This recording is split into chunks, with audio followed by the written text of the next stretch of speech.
আপনি যদি রাজশাহী থেকে খুলনা সুন্দরবন যেতে চান তাহলে এই ভিডিওটা শুধুমাত্র আপনার জন্য। দুপুরে আমরা রওনা দিয়েছিলাম রাজশাহী থেকে সুন্দরবন খুলনা দেখতে। প্রথমে আমরা দেখতে পাচ্ছি রূপপুর পারমাণবিক বিদ্যুৎ কেন্দ্র, আপনারা দেখতে পাচ্ছেন এখানে। তো আমরা দেখতে দেখতে চলে আসলাম 8টা 45-এর দিকে খুলনাতে। সুন্দরবনে আমাদের প্রথম স্পট ছিল আন্দারমানিক। আন্দারমানিকে আপনারা দেখতে পাচ্ছেন এখানে ডলফিন টাওয়ার। ডলফিন টাওয়ারের পাশে আছে হরিণ, যা দেখতে অসাধারণ লাগছিল, আপনাদের দেখাচ্ছি। আর ডলফিন টাওয়ারের উপর থেকে সুন্দরবনটা দেখতে আসলে চমৎকার লাগছিল। দেখতে পাচ্ছেন আপনারা, পরিবেশটা অনেক সুন্দর। এখানে হাজার হাজার পর্যটক ঘুরতে আসছে আমাদের মতো সুন্দরবনে।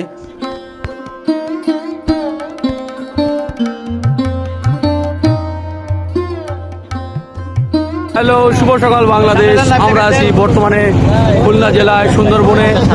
আমাদের প্রথম ট্রিপ আনন্দমানিক থেকে আমাদের বোটের দিকে ফিরে যাচ্ছি। আমাদের দ্বিতীয় স্পট ছিল কটকাতে। গাইস, আমরা কিন্তু দ্বিতীয় স্পটে এসে কিন্তু উপস্থিত হয়েছি। মানে জায়গার নাম হচ্ছে কটকা। তো আমরা কিন্তু আমাদের আশেপাশে কিন্তু অনেক দর্শনার্থী ভাই এবং বোনেরা আছে। আমাদের কিন্তু আগেও কিন্তু লোক মানে যাচ্ছে। আপনারা কটকাতে দেখবেন এখানে হচ্ছে যতগুলো গাছ আছে সবগুলো গাছই হচ্ছে প্রাকৃতিক পরিবেশের কারণে ধ্বংস হয়ে গিয়েছে। এর মূলত একটাই কারণ, সেটা হচ্ছে যতগুলো ঘূর্ণিঝড় বা দুর্যোগপ্রবণ আসে সব এই গাছের উপর দিয়েই যায়। এই আপনারা সকলে কেমন আছেন? আমরা কিন্তু দেখতে পাচ্ছি একবারে, ও বাবা, সেইরকম কিন্তু ঘন জঙ্গলের মধ্যে প্রবেশ করেছি। আমরা কিন্তু একটা জায়গায় বাঘ দেখতে পাইছি। তো সেই জায়গাতে কিন্তু বাঘ দেখার জন্য কিন্তু ধীরে ধীরে যাচ্ছি, ঠিক আছে, কোনো মানে সাউন্ড ছাড়া। আমি কিন্তু মানে খুব ধীরে ধীরে কিন্তু ভয়েস দিচ্ছি। তো দেখুন একবারে এত জঙ্গল, মানে আমাদের যাওয়ার কোনো পরিবেশ নেই, খুব সাবধানে যাচ্ছি এগুলো। তো গাইজ দেখতে পাচ্ছেন আমরা কিন্তু ঘুরতে ঘুরতে বনের ভিতরে একবারে প্রবেশ করেছি এবং দেখতে পাচ্ছেন ওখানে কিন্তু হরিণেরা কিন্তু পানি খেতে আসছিল এবং পায়ের ছাপ দেখা যাচ্ছে অবশ্যই। দ্বিতীয় পর্বে আপনাদের স্বাগতম। আমরা সুন্দরবনে প্রবেশ করছিলাম, ইতিমধ্যে আমরা দেখতে পেয়েছি পাশে কুমির ছানাটা রয়েছে, কুমির ছানাটাকে দেখা যাচ্ছে।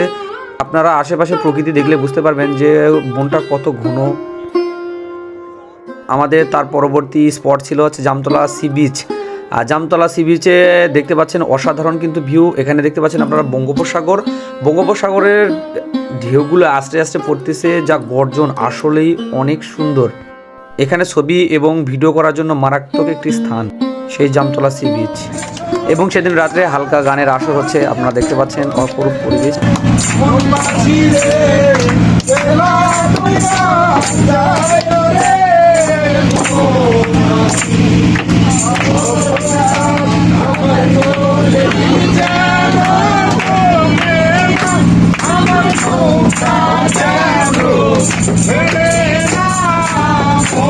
গাইস, কি অবস্থা সবার? আমরা দেখতে পাচ্ছি সকাল সকাল সমুদ্র দেখতে এসেছি। তো আমরা কিন্তু এই জাহাজে আসছি, জাহাজের নাম পেলিগেন। আমরা যতদূর দেখতে পাচ্ছি, যতদূর পর্যন্ত চোখ যায় শুধু পানি আর পানি আর পানি। এই পানির শেষ নেই। এই পানিগুলো দেখতে পাচ্ছেন কিন্তু লবণাক্ত পানি। আমি কিন্তু টেস্ট করছিলাম। আর দেখতে পাচ্ছি এই দিকে দেখুন বড় বড় যেগুলো বাণিজ্যিক জাহাজগুলো যাচ্ছে, সব জাহাজগুলো চলাচল করতেছে। হ্যাঁ, তো আমরা কিন্তু দেখতে পাচ্ছি এই দিকে আমরা কিন্তু আপনাদের একটু সূর্য দেখানোর ব্যবস্থা করে দিচ্ছি। এই যে দেখুন, এদিক দিয়ে কিন্তু সূর্য দেখা যাচ্ছে। অনেক সুন্দর এবং স্মুথ পরিবেশ, যা দেখতে খুবই কমফোর্টেবল লাগছে।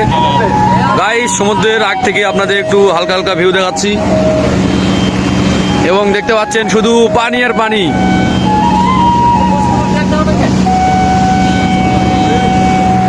তো গাইস, কেমন আছেন সবাই আপনারা? আমরা কিন্তু গভীর সমুদ্রের ভিতরে, এই গভীর সমুদ্রের ভিতরে আমরা কিন্তু সমুদ্র বিলাস করতেছি এবং এই খাবারটা খাবো। আসলে জিনিসটা অন্যরকম একটা প্রশান্তির ভিতরে কাজ করতেছে। তো আমি কিন্তু খাবারটা টেস্ট করে দেখি একটু কেমন লাগতেছে।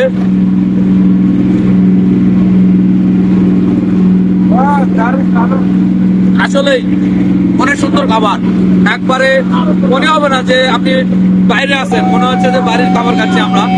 তো এই সম্পর্কে আমরা আর একটু একটা রিভিউ নিই।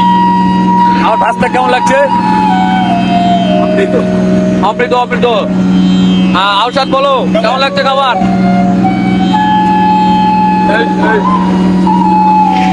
আমার বন্ধুরা কিন্তু এখানে খাচ্ছে, আরো কিছু বন্ধুরা খাচ্ছে, দেখতে পাচ্ছেন। সুন্দর লাগছে। আর দেখ সবাই লোকজন কিন্তু এখানে খাওয়া দাওয়া করছে। তো আজকের ব্লগ এত পর্যন্তই। পরবর্তী ভিডিওর তৃতীয় এবং শেষ পর্বে আপনাদের স্বাগতম। আমরা তৃতীয় দিনে এসেছি হিরন পয়েন্টে। তো হিরন পয়েন্টের জায়গাটাও অসাধারণ। হিরন পয়েন্টে দেখতে পাচ্ছেন আপনারা টাওয়ার থেকে উপরের সব কিছু একবারে দেখা যায়। গাইস আমরা কিন্তু 10 তলার উপরে উঠে আসছি। এখানে কিন্তু থেকে প্রায় পুরোটা সমুদ্র দেখা যাচ্ছে, সরি সুন্দরবন দেখা যাচ্ছে। তো এখানকার ভিউ কিন্তু আসলেই মারাত্মক, ঠিক আছে। তো ঠিক আছে, আজকে আমরা নামি। হিরন পয়েন্টের জায়গাটাও ছিল অসাধারণ সুন্দর, কিন্তু আমরা সময় স্বল্পতার কারণে এখানে বেশিক্ষণ থাকতে পারিনি।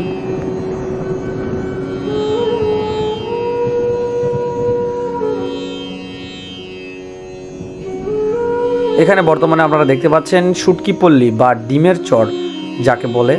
সমুদ্রের 90% শুটকি মাছ এখান থেকেই তৈরি হয়। আমাদের সর্বশেষ স্পট হচ্ছে করমজলে। করমজলে রয়েছে সাপ, বানর, তারপর রয়েছে কুমির সহ আরও অনেক জীবজন্তু। করমজলের গভীরে গেলে আপনারা দেখতে পাবেন এরকম সুন্দর অসাধারণ একটি ব্রিজ। বন্ধুরা আমরা করমজলে একদম গভীরে আসছি। এখানে সকালের রোদ আমাদের গায়ে পড়ছে, সেই সাথে পাখির কিচিরমিচির শব্দ আওয়াজ। সে কি প্রশান্তি, আপনারা একটু শুনুন।